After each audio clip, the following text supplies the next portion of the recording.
ভারতীয় সংস্কৃতি অনুসারে ব্রহ্মা হলেন সৃষ্টির দেবতা, তাই ব্রহ্ম মুহূর্ত স্বয়ং ব্রহ্মার সময়। এই বিশেষ সময়ে ঘুম থেকে উঠে হাত মুখ ধুয়ে আধ ঘন্টা প্রাণায়াম করলে মস্তিষ্কের ক্ষমতা বৃদ্ধি পায়। আগেকার দিনের মুনি ঋষিরা ব্রহ্ম মুহূর্তে ঘুম থেকে উঠে পড়তেন। শুধু মুনি ঋষিদের জন্য নয়, সাধারণ গৃহস্থ মানুষের জন্য ব্রহ্ম মুহূর্তে বিছানা ছাড়া খুব জরুরি।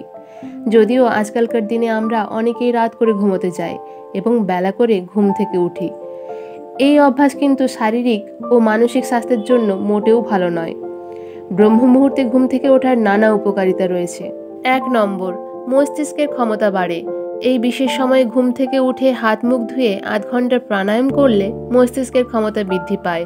সেই সঙ্গে গৃহস্থের অন্দরে পজিটিভ শক্তি এতটা বেড়ে যায় যে জীবনের পথে নানা বাধা সরিয়ে তিনি অগ্রসর হতে পারেন।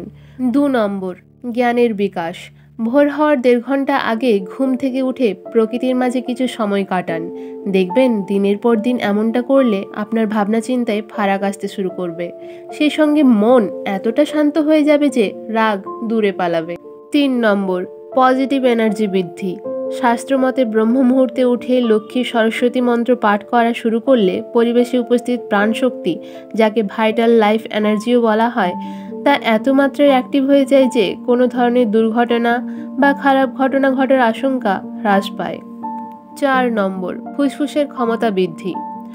একাধিক গবেষণায় দেখা গেছে ব্রহ্ম মুহূর্তে পরিবেশে টাটকা অক্সিজেনের পরিমাণ বেড়ে 41% এসে পৌঁছায়। তাই এই সময় ঘুম থেকে উঠে কিছু সময় গাছগাছালির মধ্যে কাটালে শরীরের অক্সিজেনের মাত্রা বাড়তে শুরু করে। ফলে একদিকে যেমন ফুসফুসের ক্ষমতা বৃদ্ধি পায়, তেমনি শরীরের গুরুত্বপূর্ণ অঙ্গগুলির ক্ষমতাও বাড়তে থাকে। 5 নম্বর, ওজন কমে। সম্প্রতি 90,000 মানুষের ওপর করা এক গবেষণায় দেখা গেছে সকাল সকাল ঘুম থেকে উঠলে শরীরের অন্দরে এমন কিছু পরিবর্তন হতে শুরু করে যে তার প্রভাবে মেদ ঝরার প্রক্রিয়া ত্বরান্বিত হয়। ফলে ওজন নিয়ন্ত্রণে আসে, রক্তে শর্করার মাত্রাও ঠিক থাকে। তাই ব্রহ্ম মুহূর্তে ওঠা শুরু করো, দেখবে তোমার শারীরিক ও মানসিক স্বাস্থ্যের ওপর খুব ভালো একটা প্রভাব পড়তে শুরু করেছে। ভিডিওটি ভালো লেগে থাকলে অবশ্যই লাইক, শেয়ার এবং সাবস্ক্রাইব করে দিও। আরও নতুন নতুন ভিডিও আসতে চলেছে।